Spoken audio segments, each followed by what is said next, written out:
এই বাড়িতে এসেছি যেখানে আমার বাবা এই স্থানেই তিনি ভূমিষ্ঠ হয়েছিলেন। পূর্বপুরুষের ভিটার সন্ধানে যুক্তরাষ্ট্র থেকে রাজশাহীতে এসে বাবার স্মৃতিচারণ করছিলেন অনিরুদ্ধ সান্যাল।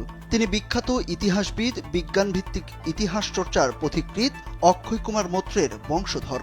গেল ৪ মার্চ বাবা কল্যাণ কুমার সান্যালের জন্মভিটায় আসেন অনিরুদ্ধ সান্যাল। ইতিহাসবিদ অক্ষয় কুমার মৈত্রের ছোট ভাই অশ্বিনী কুমার মৈত্রের মেয়ে ছায়া মৈত্রের নাতি এই অনিরুদ্ধ সান্যাল। তিনি পেশায় একজন ব্যাংকার হলেও অনিরুদ্ধের নেশা চলচ্চিত্র নির্মাণ। রাজশাহী নগরীর খানসামার চক মহল্লার অক্ষয় কুমার মৈত্রের ছেলে সুকুমার মৈত্রের বাড়ি ছিল। সেখানে এখন নতুন ভবন উঠেছে। তার নিচতলায় এখন বইয়ের দোকান, বাতিঘর। গত মঙ্গলবার বিকেলে সেখানে বসেই রাজশাহী নিয়ে নানা কথা বলছিলেন অনিরুদ্ধ সান্যাল। অনিরুদ্ধ সান্যাল ৪ মার্চ রাজশাহীতে নেমেই সোজা চলে যান পৈতৃক ভিটায়। জায়গাটি রাজশাহী নগরের পাঠানপাড়া এলাকায়। তার বাবার ভিটায় এখন নতুন ভবন উঠেছে।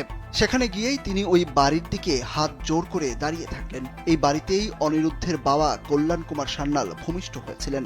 স্থানীয় লোকজনের কাছে দীর্ঘক্ষণ তিনি পূর্বপুরুষদের কথা শুনলেন।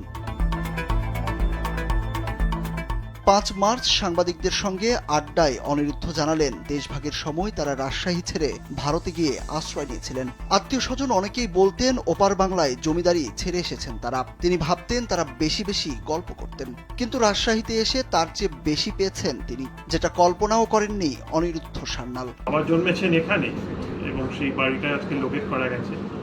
সেখানে গিয়ে আজকের যারা বাসিন্দারা যারা তাদের সঙ্গে আলাপ হলো, তারা খুবই আমাদেরকে আপ্যায়ন করলেন। এইসব তথ্যগুলো ধীরে ধীরে যাচ্ছে সোশ্যাল মিডিয়া দিয়ে আমাদের ফ্যামিলি গ্রুপে। তারা জেনে তারা উচ্ছ্বসিত বোধ করছে। রাজশাহী বিশ্ববিদ্যালয়ের উপরেজিস্ট্রার ও অক্ষয় কুমার গবেষক শফিকুল ইসলাম ১০ বছর ধরে অক্ষয় কুমার মৈত্রের উপর গবেষণা করছেন। মূলত তার মাধ্যমেই পূর্বপুরুষদের ভিটার সন্ধান পান অনিরুদ্ধ। রাজশাহীতে এসে তার আতিথেয়তা গ্রহণ করেন তিনি। অক্ষয় কুমার মৈত্রের বংশধররা রাজশাহীতে কেউ নেই বা বাংলাদেশে কেউ নেই, সকলে ভারতে আছেন। তো সাম্প্রতিককালে আমাদের লেখালেখির সুবাদে ওনাদের কাছে লেখা পৌঁছেছে। আমি অক্ষয় কুমার মৈত্রের উপরে গত বেশি সময় ধরে লেখালেখি করছি, গবেষণা করছি এবং একটি গ্রন্থ লেখা প্রায় আমার শেষ পর্যায়ে আছে। তো আমার ডিজিটাল মাধ্যমে লেখালেখির সুবাদে অক্ষয় কুমার মৈত্র মহাশয়ের বংশের অনেকের সাথেই যোগাযোগ ঘটেছে।